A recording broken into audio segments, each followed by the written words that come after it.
What's going on, guys? This is Chandler Smith, and today I'm going to be showing you everything that you need to know in a 10 to 15 minute video on exactly how to start investing in real estate. If you're an experienced real estate investor, maybe this isn't the right video for you. However, if you've been thinking about getting into investing in real estate, I'm gonna try and give you everything that you need to know to get started. So with that being said, let's jump into it.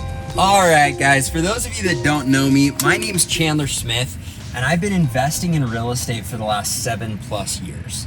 I currently own 99 units of rental real estate, and I also have a Tesla that I don't know how to work half the time. And I've been blessed with the opportunity to purchase a ton of real estate, make a lot of mistakes, learn a ton in the process. And I know for me, one of the hardest parts was just getting started. And so in this video, don't know why my garage isn't closing. The Tesla is supposed to close the garage. Here, let's see. Boom. And the reason I made this video is when I was getting started investing in real estate, I found that it was so difficult to do just that, to figure out where to start, what I should start doing with my time. And so because of that, I ended up looking around for a good 2+ years before I finally felt comfortable enough jumping in and purchasing my first property. So the goal of this video was to keep it very short, but give you all of the resources you need to literally cut out 1.5 to 2 years worth of work so that you can get right into the meat of things and know what to do next to be able to start purchasing real estate. So the first step I want to give you is surround yourself with the right influences. What I mean by this is there are tons of people out there telling you how you should spend your money, how you should invest it, how you should buy this course or that course or all of these other things that are gonna help you to make millions. But here's the deal. There are certain people that are really good at giving you the information that you need. First off, I take pride in the fact that I've worked very hard to put all of the information you could ever need on my YouTube channel. Now, I might eventually release a course just so that it's more structured, because the YouTube algorithm does not support putting a very structured diagram type setup where it says do this, then this, then this. However, I've really tried to do that on my YouTube channel. Make sure that you like this video and subscribe to the channel and hit the little bell so that you can get all of my other videos and all of that information to help you along the way. And this is going to be one of those areas where I work hard between my Instagram and my YouTube to give you all of the information you need to excel. And whether it's my Instagram or my YouTube, it's just Chandler David Smith. And if you stick around till the end of this video, I'm gonna give you access to my spreadsheet and my app so that you can run the numbers on any rental property at any time and know exactly what you're looking for.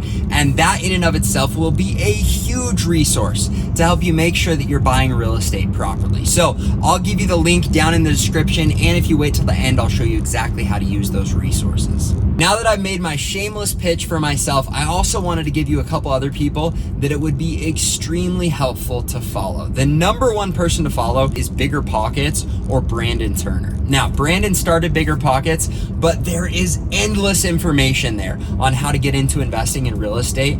And for me, reading his books, going onto his blog, going on to biggerpockets.com, all of that stuff, I can tell you right now, there isn't anything better in the entire industry that's gonna help you to learn how to start investing in real estate. Now, the other person I would point you to would be Meet Kevin. This guy is the freaking man. He has some incredible information, especially for those who are in bigger markets. Now, I'm in a smaller market, but when it comes to bigger markets, competitive markets, he's got some great information. He also does a ton of other stuff on his YouTube channel, so don't get discouraged if you hop on and it's not straight to the meat of real estate investing, because he does have those videos on there. You just have to go through and find them. But he's another great person to follow on YouTube and on Instagram. I think if you follow me, Brandon, Bigger Pockets, Meet Kevin, and you're following them on Instagram and YouTube, you're gonna be bombarded with tons of useful information, and that's gonna help you to get your mind in the right place. And so that when you're scrolling through YouTube or Instagram, you're getting hit with the information that you need. Now, I know that seems like a funny first step,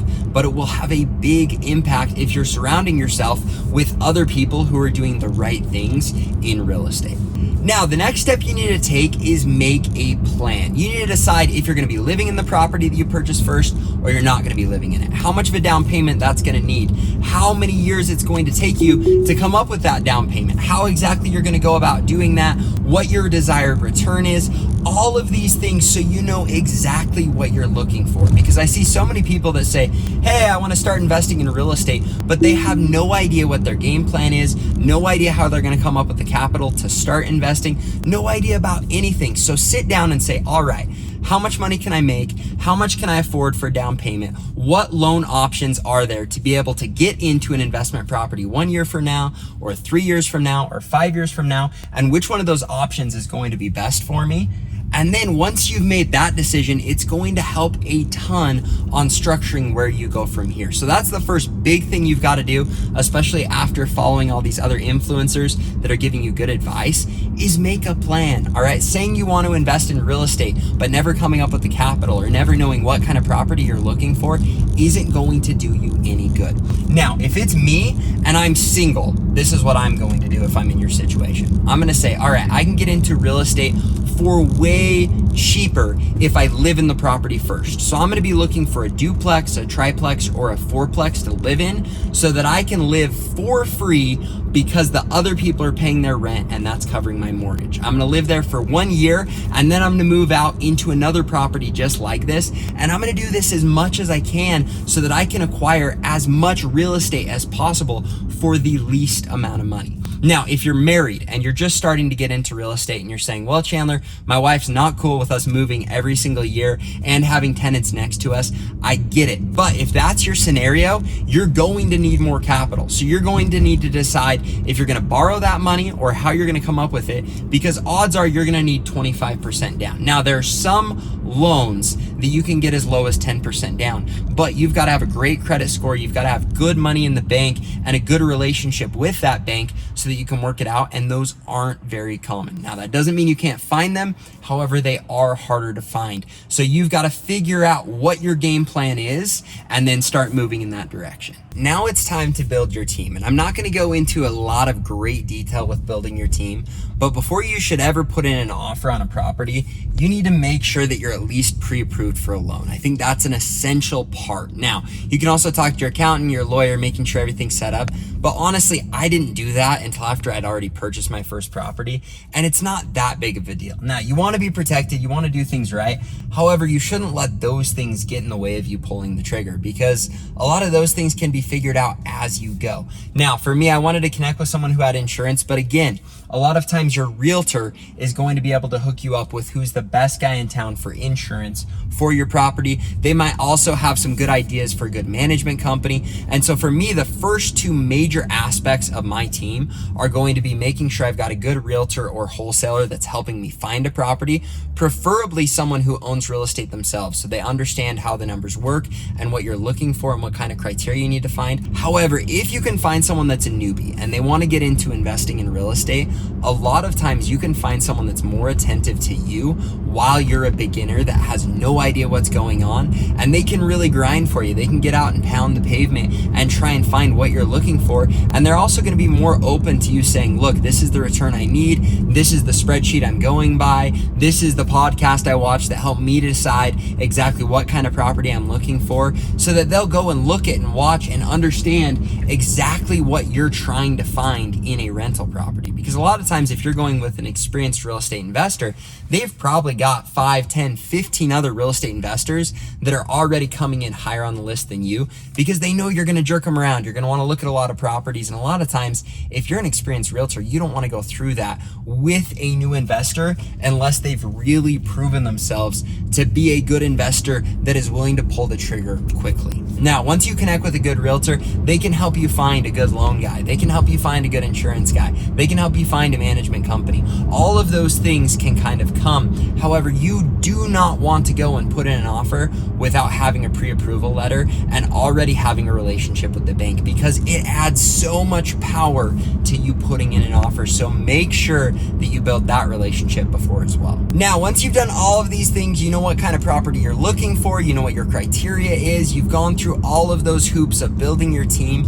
Now it's time to make sure that you understand the numbers and understand your market. Now, when it comes to understanding the numbers, you need to know what kind of return you want. You need to know whether you're looking at your cap rate or your cash on cash return. Just so you understand, the cap rate is essentially what your return is if you buy the property in cash. So if you bought a property for $100,000 and you've paid all of your expenses, you don't have a mortgage on it, but you purely bought it in cash, and you're getting a return of $8,000, then your cap rate would be an 8% return. Now, a cash on cash return is looking at your return if you've got a loan on the property. So for instance, if you bought that same $100,000 property, but you put 25% down, so $25,000 down, your cash on cash return is going to be your percent on return after your mortgage and all your expenses, and it's going to be the percent return on the initial investment of that $25,000.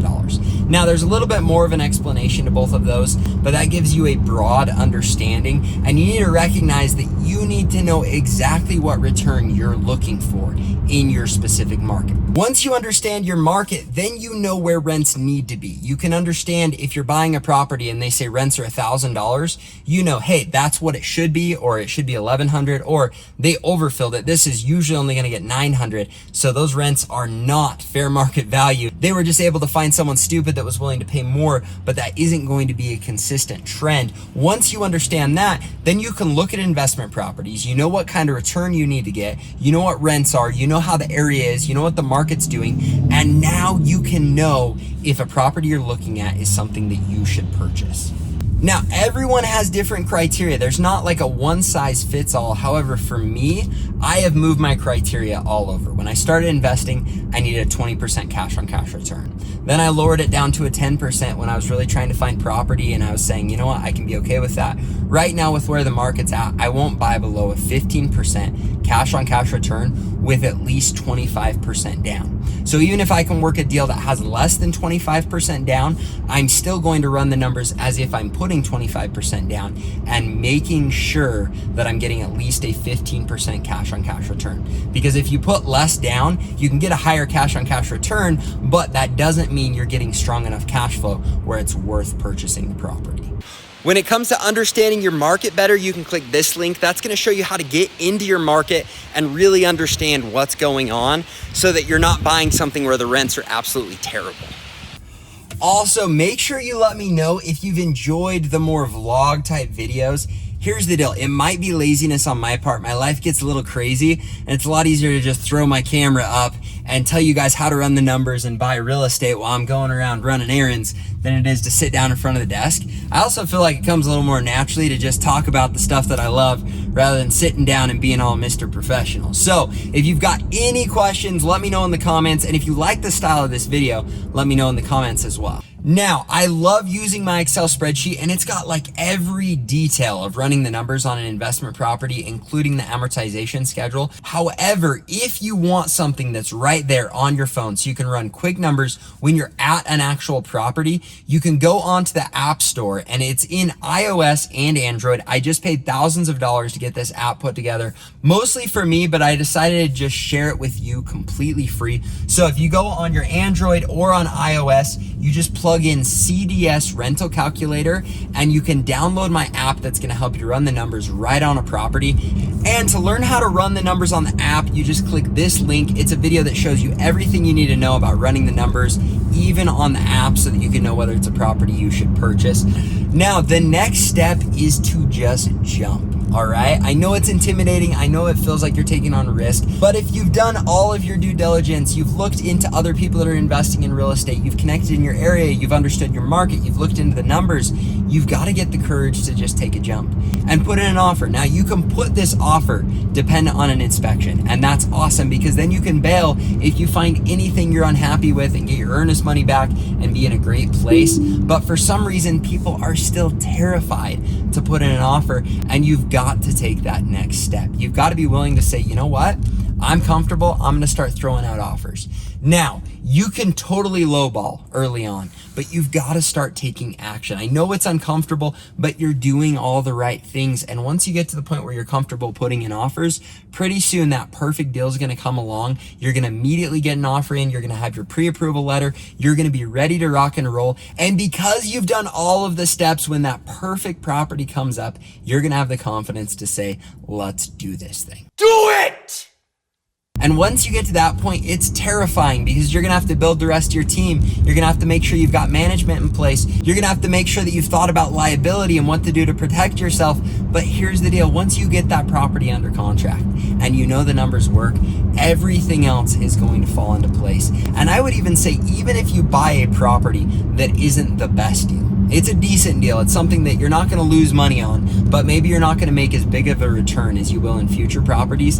At least you've got your feet wet, and then you can see that the worst case scenario with tenants and with other mistakes you're going to make really isn't that bad. Because once you jump into that first property, it seems like all of the other properties just start to really come easy for you. So guys, that's my advice. Have the courage to follow the steps, check out the other videos, follow the right people, know what you're looking for, set your criteria with your numbers, and once you've done everything right, then you've just got to have the courage to start putting in offers. And if you can do that, I promise you, you're gonna be able to build a huge passive income for yourself. Now, if you guys enjoyed the video, please push the like button, subscribe to the channel, and let me know if you like the vlog style. If you don't, that's cool. I'll do more videos at my desk. However, if you're okay with me going around getting errands done while I'm doing these videos, then it's a win-win for everybody, and I think it keeps it a little more engaging. So again, if you like the video, hit that little bell, and we'll look forward to seeing you in the future videos. Thanks so much, guys. Have a great day.